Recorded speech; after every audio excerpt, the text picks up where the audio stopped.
Good morning, students. In our previous lecture, we have learnt about Agra and famous places near Agra. Today, we will explore Manipur. Manipur is situated in the northeast part of India. It is famous for its natural beauty and known as Jewel of India. Its capital is Imphal. Manipur is well connected with other parts of country with roadways, railways and airways also. The airport is in Imphal and nearest railway stations are Silchar in Assam and Dimapur in Nagaland. Many tourist attractions are here. We will discuss one by one. First is Sri Govindaji Temple.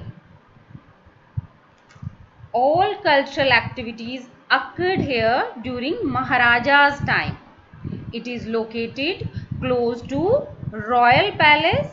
As you can see in the picture, it has two domes and a congregation hall to keep the deities in their sacred place. And second important place is of Manipur is Loktak Lake and Sandra Island. Loktak Lake is the largest freshwater lake in eastern India. It is famous for variety of orchids. It is a big attraction for fishing. On Sandra Island, beautiful bungalows are there and tourists can stay there and enjoy the beauty of nature. Next place is Kabul Lamjaw National Park. It is the only floating national park in the world. It is 53 kilometers from Imphal. The fishermen live in floating huts here. The park is famous for the endangered brow-antlered deer. Now, let's explore Mysore. Mysore is in Karnataka and rich in art and culture. It is a city of palaces, gardens and sacred temples. This city is well connected by roads and railways with Bangalore and other cities of South India. First tourist attraction of Mysore is Mysore Palace. It was the residence of the Wadiyar rulers, but now it is a museum of paintings, jewelry and royal costumes.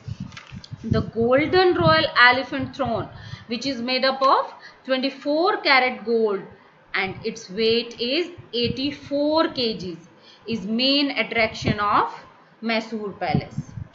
Kalyan Mandap. Kalyan Mandap is a wedding hall and a Darbar hall where meetings were held are also main attractions. Second place of Mysore is Vrindavan Garden. This famous garden is located on the terrace of Krishna Raja Sagar Dam across Kaveri River. It means it is built on Kaveri River. It was built in 1932 by Krishna Raja Wadiyar IV. He was a great lover of gardens and this garden's main attractions are its musical fountains. Now next is how it is necessary to preserve our natural heritage. First we must know what is heritage. Heritage is tradition, culture of a country that have existed for a long time and have great importance for that country. And our India has a great treasure of historical monuments and natural beauty. You know that. And we must keep it safe for our future generation so that we can tell about the glorious past of our country to our future generations. Our negligence, it means we are not taking care of our heritage, has already destroyed some of monuments, but now our government is doing efforts to restore their beauty.